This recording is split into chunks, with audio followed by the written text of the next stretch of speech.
பிறவியை நீக்குகின்ற ஒரு மருந்து ஒன்று இருக்கிறது. அது என்னதுங்க? பெருமான் தான். பெருமான் தான் பிறவியை நீக்குகின்ற மருந்து. ஐயம் இலது. இவர் பிறவியை நீக்கி உயிர்வாரா? போகணுமா? இவரை தவிர வேற ஏதாவது சாய்ஸ் இருக்குதா? இவர்கிட்ட போனால் ரொம்ப கஷ்டம்னு வேற சொல்றீங்க, ஈஸியான வழி ஏதாவது இருக்கிறதா? இப்படியெல்லாம் சந்தேகத்தோட போகாதீங்க. ஒரே வழிதான். என்னது? சரியை கிரியை யோகத்தை முற்றுவித்து ஞானத்தின் வழியாக திருவடியை சேர முடியும். அதை தவிர வேற வழியே கிடையாது. எனவே பவம் தீர்க்கும் மருந்து ஒன்று உளது.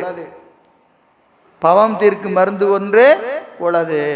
ஐயம் இலது. என்னது? டவுட்டே இருக்கக்கூடாது. இதை தவிர வேற சாய்ஸே இல்லை. என்ன செய்யணும்? ஒண்ணும்.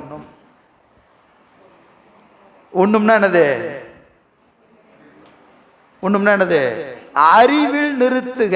உண்ணுதல் என்பதற்கு நினைந்தல்னு பேர். உண்ணி இருபோதும் அடிபேடும் அடியார்கள் தீர ஒழுகு அருளி. உண்ணுதல் என்பதற்கு நினைதல். நினைதல். அந்த மருந்தை எங்க கொண்டு போய் வைக்கணும்? அறிவில வைக்கணும். மருந்து அறிவில வைக்கணும். ஏன் அறிவில வைக்கணும்? அறிவில தான் நோய் இருக்குது.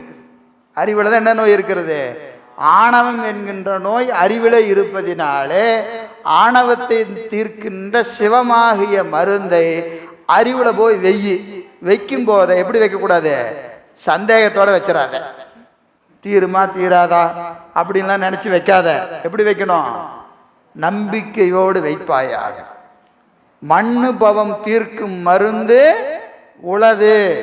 பவம் தீர்க்கும் மருந்து உளது. ஐயம் இளது. ஐயம் இளது. அது என்னதுங்க? உணர்வாய் ஓவாது.